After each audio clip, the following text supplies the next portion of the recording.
How's it going, guys? Carl here. Today in Power BI, I'm going to be teaching you guys how to use rankings or the top end feature or function in Power BI. You already know what time it is. Let's go ahead and jump right into it.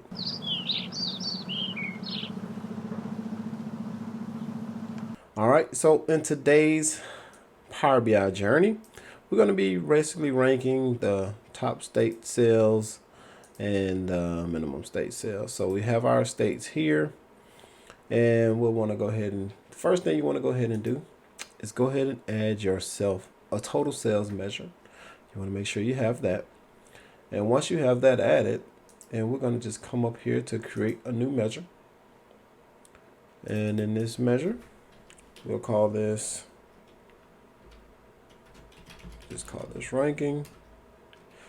And then we're going to say rank. And if you come down here to rank X, you see it returns the rank of an expression evaluated in the current context in the list of values for expression evaluated for each row in a specified table. All right. So in order to do this, we got to pick the table. And before we pick the table, we want to really say everything. So let's just say all. And then we want to do state, because it says table or column name, but we can go ahead and do table and column name. So we'll just say the state. So in our case, we want the state, which is here. So I'm just saying HG state. Then go ahead and hit a comma. It's asking for an additional column name, but we don't have to do that. We can just go ahead and close parentheses there. Once we've identified the table and state, we can go ahead and hit a comma. So now it wants our expression. So the expression that I told you to go ahead and create was total sales. So we have our total sales, and then it wants a value. We can just ignore that, do another comma. Instead of a send, we want descend. So we'll just say that, and then we'll go ahead and close that parentheses, and we're going to go ahead and hit enter.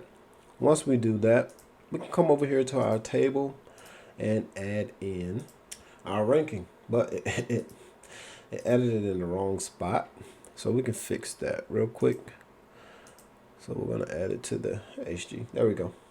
That's why we couldn't find it. So we'll add it to HG, and then we'll go ahead and add it here. So now we can kind of see the ranking. So let's just sort this. And now we can see what that ranking looks like. So the way we used that was we created this function here, rank X. We did all, and then the state. So we're doing basically the state, and we're going to do the sales, ranking the state by the sales. So we see that California is ranked 1, 2, 3, 4, 5, and etc. What if you just wanted to identify, let's just say the top 5, right? Or the top 3. So in order to do that, we can just come here to new measure. And we'll just call this top 3 equals, let's just say if the ranking is less than or equal to, let's just say 3, give me the total sales, and then let's just close it. All right, so we'll just call that top 3, and then we'll come here and we'll just add in, I don't know why it keeps jumping to the wrong one. That's because I'm going up there to that one instead of, or opposed to just doing it 3 dots. Okay, so we'll just come here. So as you can see, by doing that measure, let's go ahead and minimize this. By doing that measure, the top 3, we'll say, we're just basically saying if the ranking is less than or equal to 3, give me the total sales, and then that is what we get. So we get the total sales of the top 3, right? We change this to 5. Let's just say we'll change it to 5, and we'll go ahead and hit enter. What you'll see is you have 5, so you'll get the top 5. All right, so good thing about this is you can switch this from either the top 5 or the top 3. Unfortunately, the end user will not have the ability to do the same.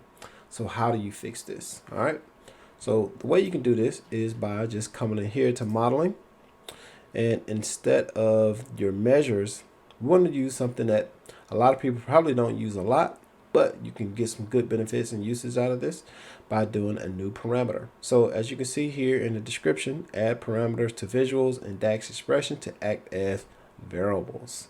All right. Report readers can use slicers to adjust inputs and see different outcomes. So let's just go ahead and do a new parameter, and let's just do a numeric range. All right. So we're doing a new parameter, numeric range, and we want to just call this, let's just say top. We'll just call it top ranking. All right. We'll leave it at a whole number. We'll make the minimum 1 and we'll make the default 1. Well, let's just go ahead and create this. Now what happens is when you create this, as you can see, you get this new visual here. So this is our top ranking visual. And let's just bring this down just a little bit. So you see we have this top ranking, but unfortunately nothing happens when we move this left and right. But what we want it to do is, as we move this left and right, we want this to change. So how do we connect these? Furthermore, you see that it basically created this top ranking table, and we have this here as well as this new measure that it gave us, right? So we have a top ranking value measure that it gave us, which is basically selected value, top ranking, so on and so forth, right? So it gave us this as well. So it's just basically generating a series from 1 to 20, and with the minimum being 1, right?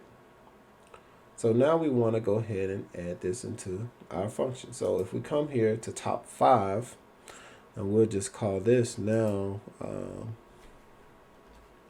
we can call this top ranking. We'll add a S because we don't want to interfere with this one here. This is top rankings, and we'll just replace this 5 to this right here, top ranking, and we'll hit enter. And now when we do this, we'll see that we get more values, right? So we get that ranking. All right, so if we get rid of everything else, so let's just say in this table, we get rid of this, we get rid of the ranking, and we just leave it as the top ranking, we'll see that as we make changes to this, it will increase and decrease the value, right? So we'll just try to just do this so you can see. All right, and it's only going to give us up to 20 because that's what we set it for. But as you can see now, the end user will now have the ability to change the top ranking, right? But let's go one step further. What if we wanted to basically dynamically show this in our title, right? So right now we have nothing in our title. So if we come here to title and turn title on, we can say top sales by state. All right. So right now we have top sales by state. But what if you wanted to say, you know, top 5 sales by state or top 8 sales by state? How would you do that? Well, let's go over here to create a new measure. So we'll create a new measure. The first thing we want to do is just call this I'll call this a ranking title. And I'll just say top with a space. And then we'll say and. This is basically our concat. And we want to use this top ranking value. So we'll just say top, there you go, top ranking value. And then we'll do another and, do a space, top blank or ranking value, and then say sales by state. Go ahead and hit enter there. Now we can come back here to our visual, format the state. So we're going to hit on this function key. So we're going to do a field value. We're going to do ranking title, which is there. Hit OK. So now when we change this, we have the top sales by state. So If you select 5, top 5. If you select 15, this is the top 15 sales by state, and so on and so forth. So that is how you do that.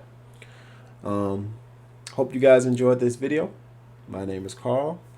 Make sure you like, subscribe, leave a comment down in the comment section, and we'll catch you guys in the next one.